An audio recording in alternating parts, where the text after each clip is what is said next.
Welcome to the Mentors and Moguls podcast, your source for the inside scoop from some of the world's most accomplished business leaders, athletes, and creatives on how they've achieved success.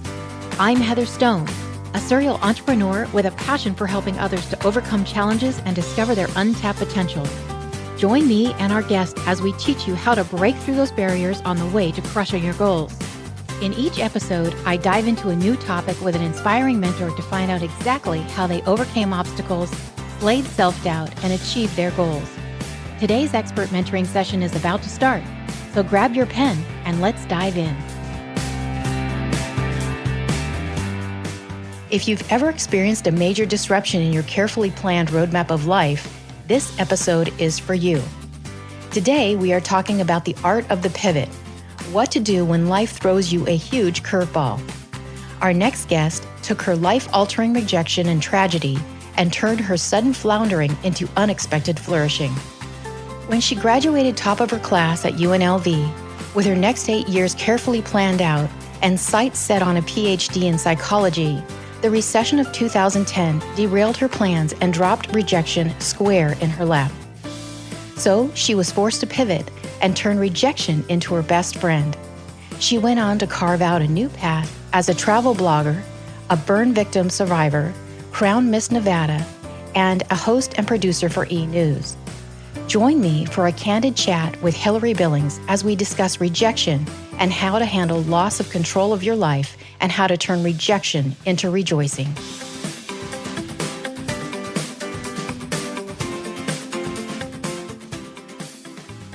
Hi, Hilary. I am so excited that you're on the show today. So great to talk to you.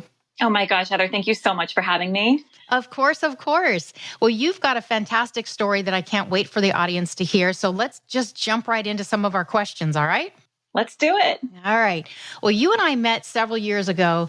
We instantly knew that we would become fast friends. I loved your warm personality and your unique story. You exude so much resilience and positivity that I wanted to have you on the show and share your story, share your mindset with my listeners. As we all know, life doesn't always go as we've planned, and your path is no exception. How did you go from a psychology major to looking at grad school to an on-camera host and a Miss Nevada?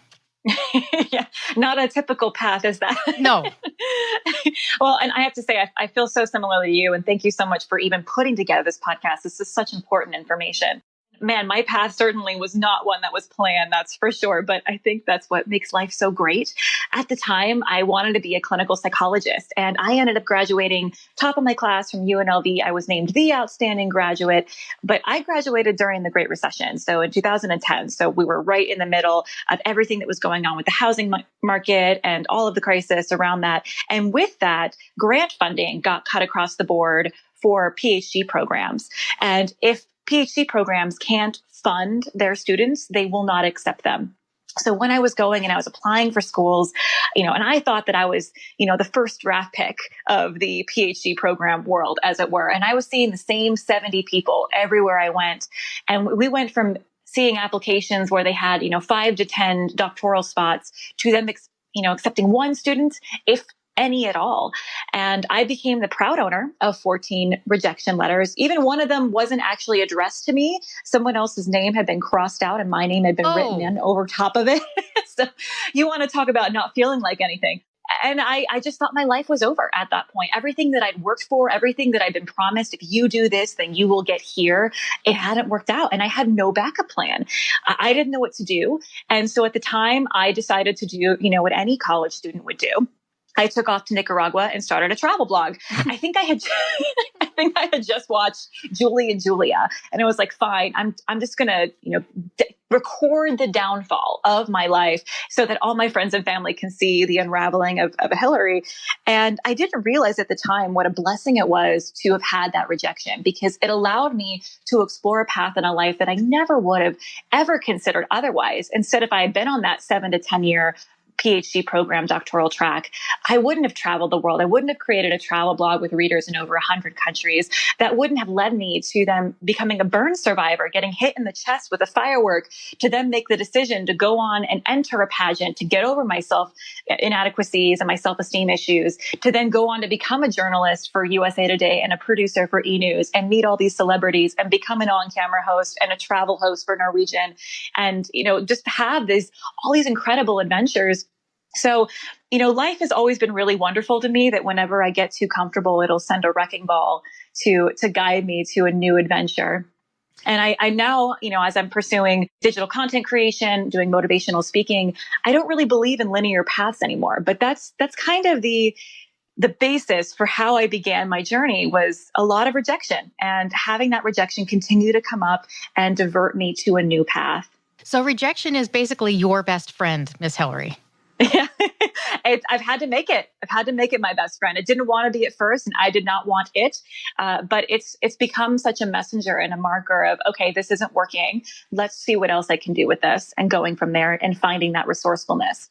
Can you share one example that is particularly important to you, where you had an obstacle thrown in your way? There's so many, I realize, but one in particular, it was basically dropped out of the sky right in front of you. What was your mindset? How did you keep going when you were just devastated by a particular obstacle?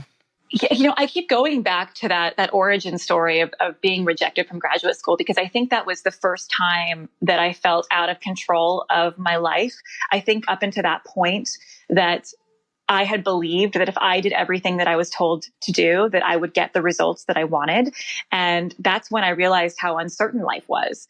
And so as I began traveling, I still throwing myself this pity party on the back end of like, woe is me, I didn't get what I wanted. So even not fully enjoying these beautiful experiences, being in these amazing places, meeting these incredible people, because I had this bad narrative that was going on. But what really helped me through any moment along that way where I felt fearful or scared or unsure what was coming next, as I was traveling, whether I was injured or I didn't speak the language or I got lost and I didn't have instructions, it was the people that were around me. And also this kind of divine guidance of, either whether you believe in spirituality or God or angels, but having people put in your path, literally, as I'm standing on the side of a road and turning and asking me, do you need help? Or, what can I do for you? Or you look lost.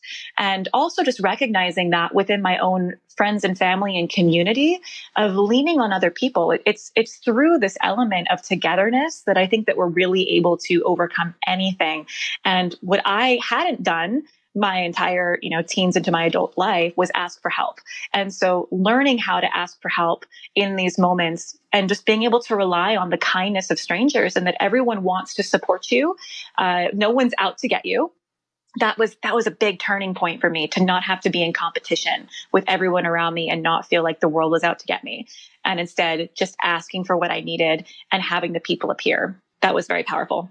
I think that's key, because so many people are trying to put on a brave face. They don't want to show their vulnerable side. They don't want to appear weak, or they don't have it all figured out. So asking for help, I see, is the number one cause for people to panic, for people to retreat and go backwards rather than go forwards. Do you feel that way?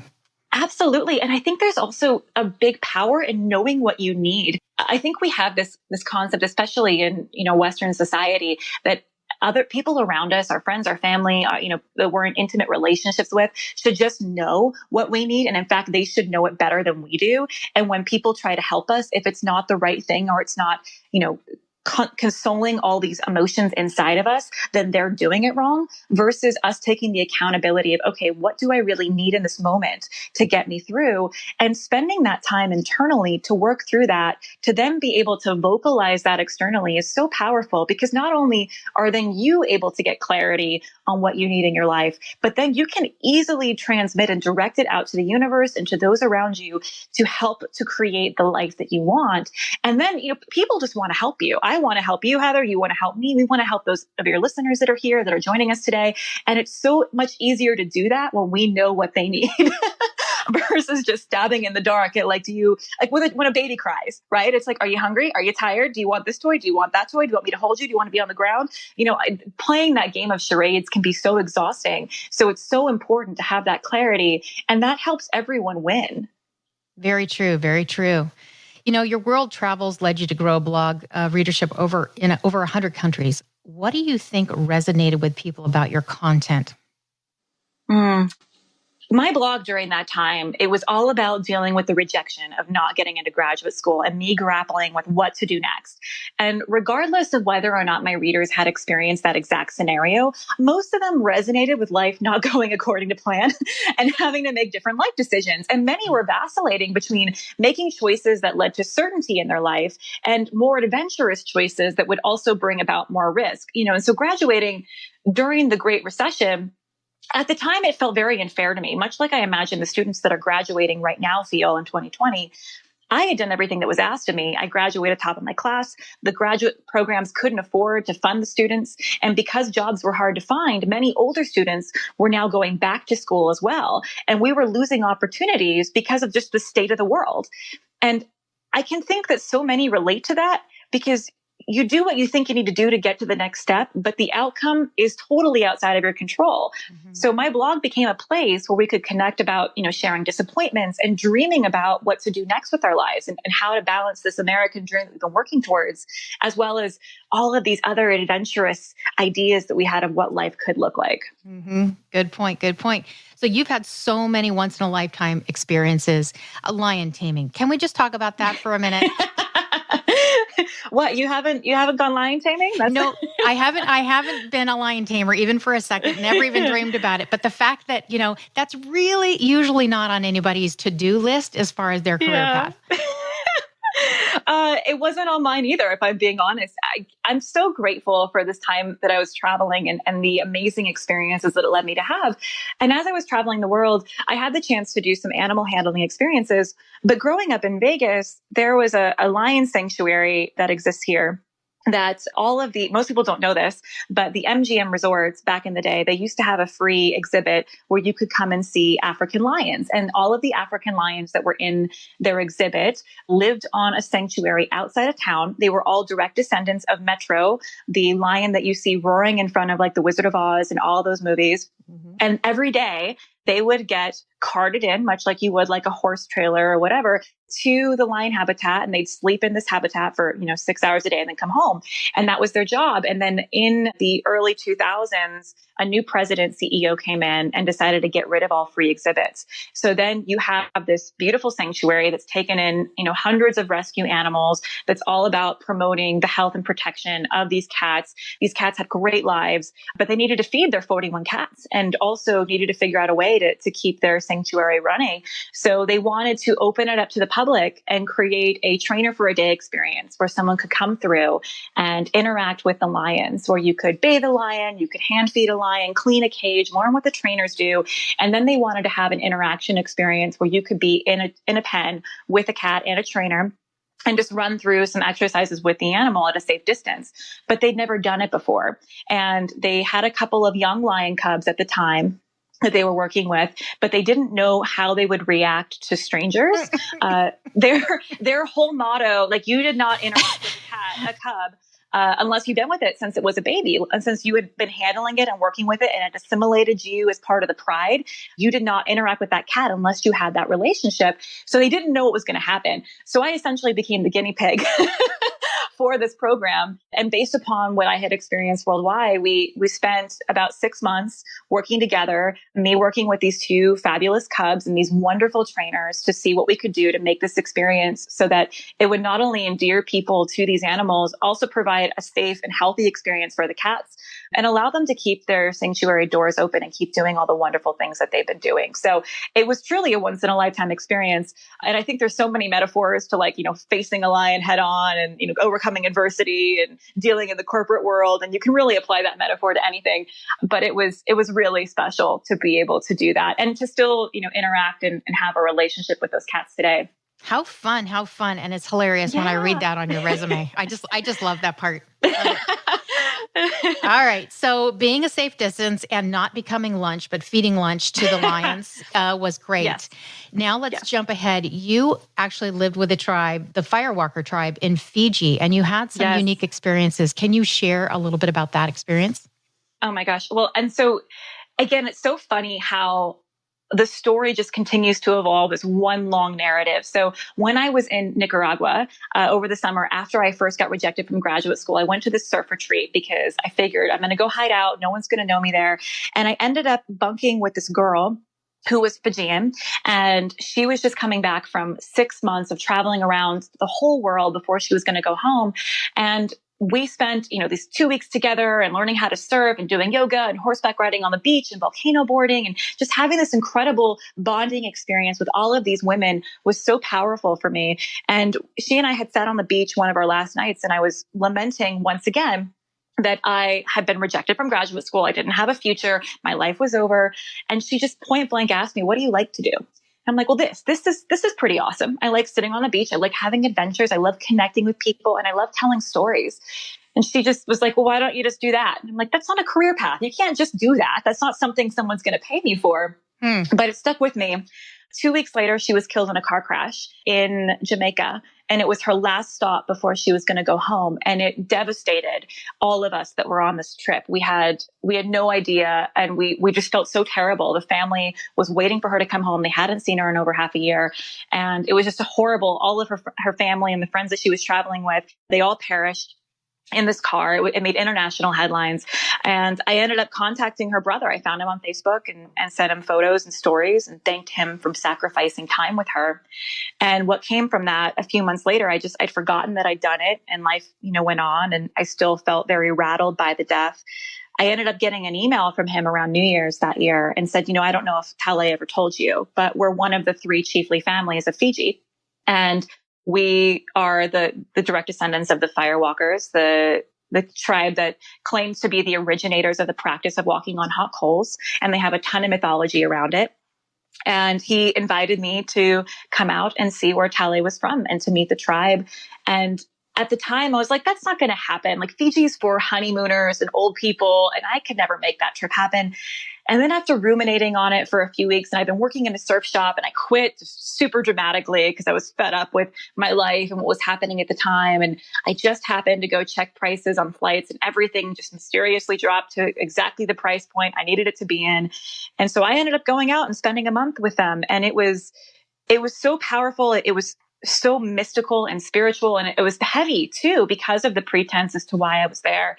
And, and to live with the Firewalkers, to get an invitation like that, those don't just happen. The only way that you can go and visit their island is to receive a direct invitation from the Firewalkers to come there. Tourists can't get there. It's not a tourist destination. You can't go visit unless you're directly asked. And 3 days into my trip, upon arriving in Fiji, her father died. And it was a death that was anticipated to come for a while, but given the mysticism of their culture and what they believed, and they just abolished cannibalism in the 1980s, I was terrified that they were going to think that I was some sort of harbinger of death. And it turned out I sat there across from her mother, and I was drinking my instant cup of coffee, and my hands were trembling. And I'm like, this is it. They're going to send me home, or they're going to curse me. I don't know which one.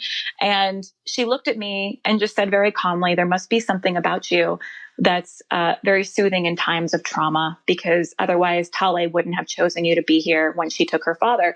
And so I ended up assuming all of Tale's roles, my friend's roles, in the funeral for the next 30 days.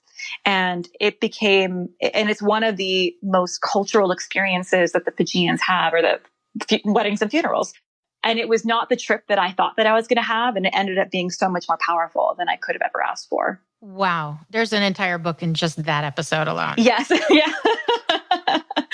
Yeah, there certainly is. And that book one day will come. And that whole experience, though, it helped me really become a master at thriving in uncertainty and chaos. And to me, now as I help to teach confidence and promote that in young women, that's what confidence is. It's the ability to know, regardless of what uncertain things come up in your life, that you've got the skills and the resourcefulness to be able to make it work. And the community and that, the universe has your back, and that you are supported as you're going through and growing from whatever it is that you're experiencing. There was a lot of tears and fear. There's tears and fear when I was going through that. But looking back on it, I had scientists that emailed me after I started blogging about that experience, asking me how I got that invitation, because they've been trying to study that tribe for years. And the only thing I would write back was that, a ghost had given it to me and they never understood. But I thought it was funny. Wow. Wow. Well, okay. So I'm just trying to think, if I had, my wall is a whiteboard, and if I had a marker and I tried to even chart your path, I mean, it's like, it's a bunch of Z's zigzagging all over the place. Yeah, absolutely. But it's not straight. No, it's not straight, but it's perfect for what you're doing now, because you definitely had to live your journey. You had to walk the walk, and you definitely have built up your ability to pivot. No doubt. Thank you. No doubt. Yeah. All right, so let's take this isn't even a U-turn, a left turn. This is like if a hawk goes up in the sky and then all of a sudden it sees a fish in the water and it just does a dive bomb. So here we go for the next one. Dive bomb us into your next experience. How in the world did you become the winner of Miss Nevada, given the course you were on? Yeah, again, another unplanned trip that I took there. I had just returned from living with the Firewalkers in Fiji. This must have been summer of 2012. And I was really struggling with acclimating back to life in the US, especially because that experience had been so profound, so mystical. I was really just still internalizing and just digesting everything that had happened on that trip. And my friend was having a 4th of July party, and she was really adamant that she wanted me to come. So I ended up attending, but it was just one of those weird days where nothing was going right. I couldn't find my keys. I broke a candle. I stepped on glass from the candle. I couldn't find the bra I wanted to wear. I know it sounds like a weird thing, but it becomes an important part later on in the story. And so I ended up going to her party. I was later than I wanted to be. It wasn't in the outfit that I wanted to be in. I was feeling frustrated and a little uneasy.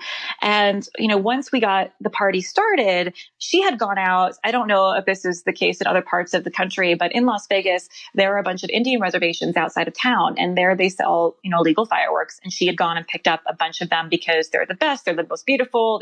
They go off and make the biggest colors and what have you. And she was unwrapping them and asked me to help. And I had no interest. I was like, if anything happens, I don't want to touch these. And so I went and sat in a lawn chair. And they lit off the first firework of the night, and the fuse went up and nothing happened. And everyone got really quiet, because the one thing that we know based upon fire safety that we're taught in elementary school is that the firework was live, but there was no explosion, which meant that one was coming, but probably not in the way, or it was a dud, but we didn't know which one yet. Right. And we're all waiting.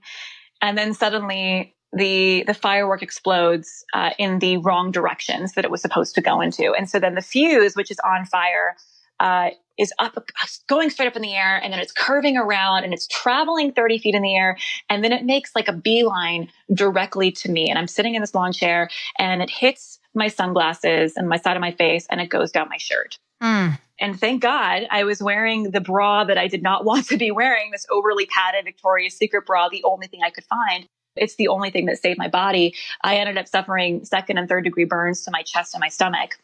And it ate through all of my clothes. And if I hadn't had that there, I would have been in much worse shape. So, that was when the party ended. We went to the ER and, ended up seeing a bunch of doctors after that. And, doctors didn't know what my healing time would look like. They didn't know if I'd look normal. The chest is the slowest healing part of the body. And I just felt like Frankenstein. And because of where the burns were on my chest and my stomach, even just wearing clothes was super uncomfortable. So I spent 6 months just hiding out. I was posting blogs from previous travels. I didn't tell anyone except for my family and my immediate circle of friends what was going on. I was so ashamed that I was no longer doing the thing that I had attached my identity to, of being this travel blogger. I wasn't traveling. I was healing from this burn. And I felt like a monster. And so I lived in this pity party for about 6 months. And then I got hired for some modeling gig and I was super excited about it. And I put on this little black dress and I turned around and looked at myself in the mirror and I saw my scars and I just broke down. And that's when I had it. That was the breaking point of no more. I'm tired of feeling sorry for myself. I'm tired of living in this place and I need to do something to get over these emotions. So at the time, nothing sounded more uncomfortable than being on stage in a bikini and having someone judge me based upon my appearance. So I ended up signing up to compete in the Miss Nevada United States pageant, Okay. which was, like you do. Oh, sure. That's a natural go-to. Yeah. And I honestly, I hated the whole experience leading up to the pageant. I was not excited about it. I made it. I made it a horrible experience for myself and I dreaded it. And I had these horrible dreams about being naked on stage and tripping over things and like forgetting what I wanted to say on my on-stage question. And I just felt even like the whole thing was just this ruse. And then I got to the week of the pageant where we started doing rehearsals and I started meeting the other girls. And that's when everything changed for me because I realized that I wasn't the only one there with a mission. I had all my preconceived notions too about what a beauty queen was. And, they were bubblegum bimbos. And I thought that I was smarter than them. And everyone that was there was also overcoming some sort of adversity, also had a message, also wanted to utilize it as a platform to grow their community, to grow their clout, to be an influencer in the space of Las Vegas, of Nevada. And it was very humbling to see, girls had brothers that were addicted to different types of drugs that were there to help with teen addiction. One that had previously been homeless and she was advocating for teen homelessness. I mean, it was just so impressive. And the whole experience was kind of a whirlwind. I mean, even frankly, the time on stage in my bikini was all of 25, 30 seconds at the end of the day. Like there was so much mental prep that went into just being on stage for a finite amount of time.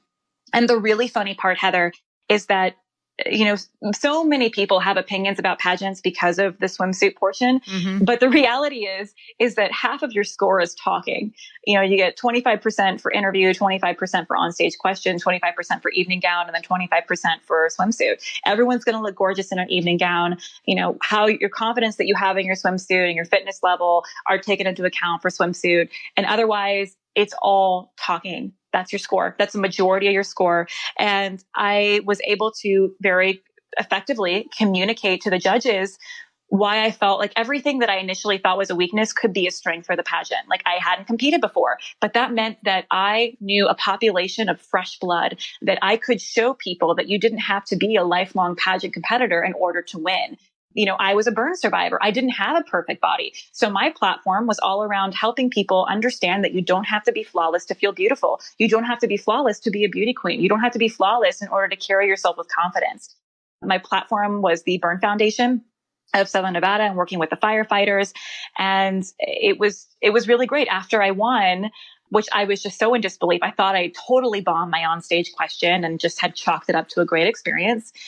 I was approached by one of the judges who said, based upon your resume and everything, you had a business plan coming into how you wanted to conduct your year. And as you laid it out for me, I believed you. I believe that you're going to do all the things that you said that you wanted to do. And that has been a tenet for how I've lived my life, is to anytime you go into something, you need to have that intention as to how you want to maximize that opportunity.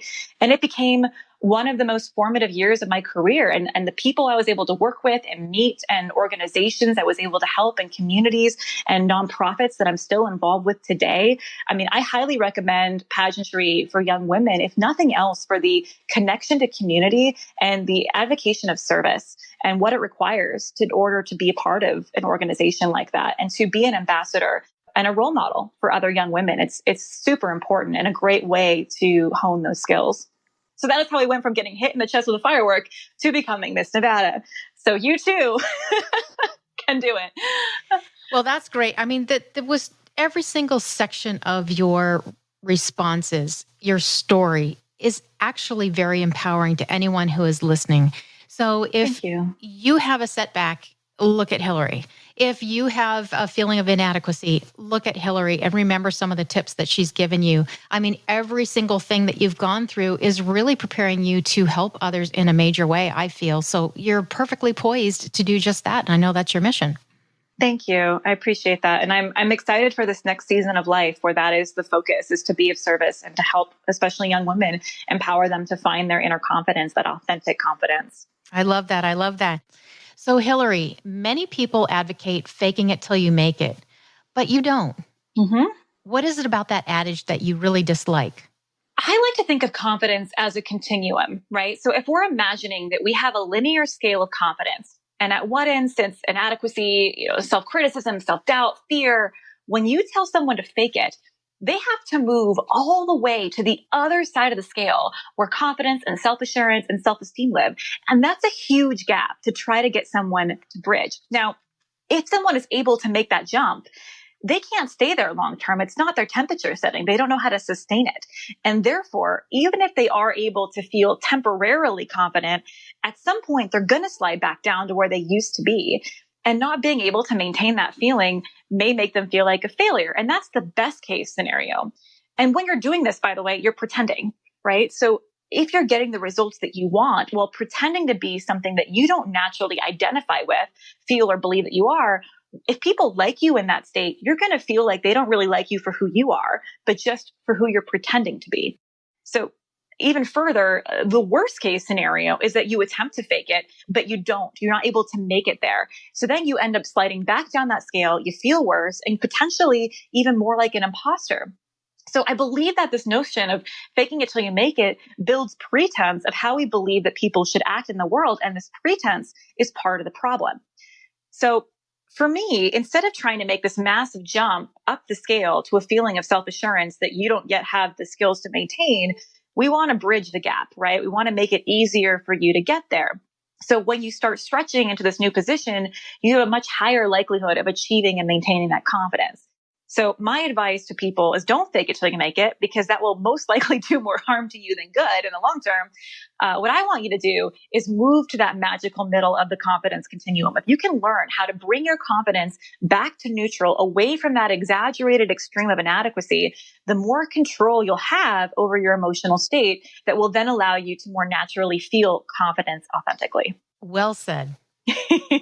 All right, well, let's get to my rapid round questions. Are you ready?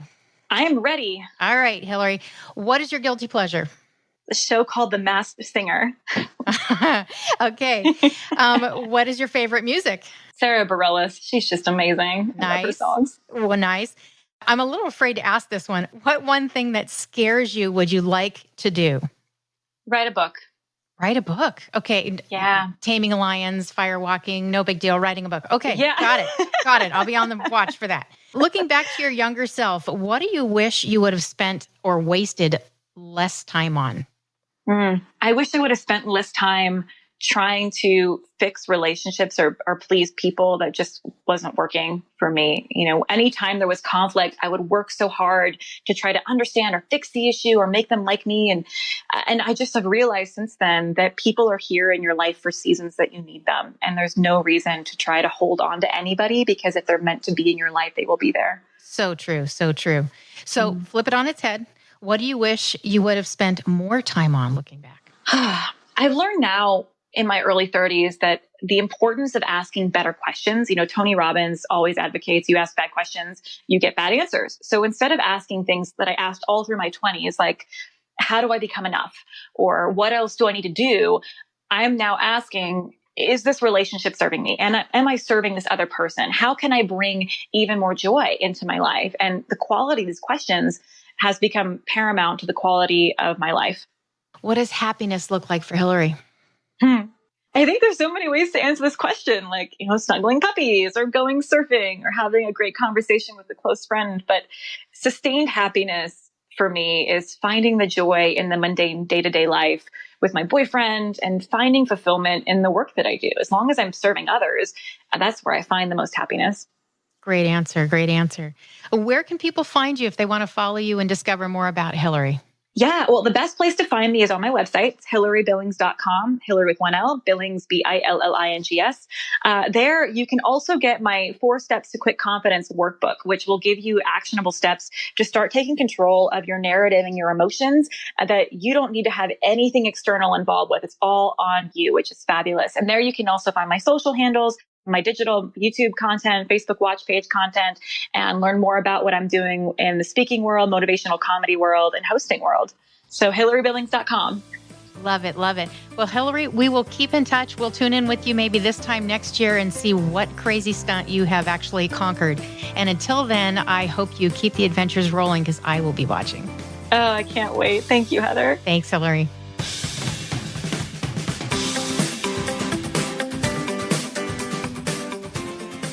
That's all for this week. Thank you for listening to the Mentors and Moguls podcast.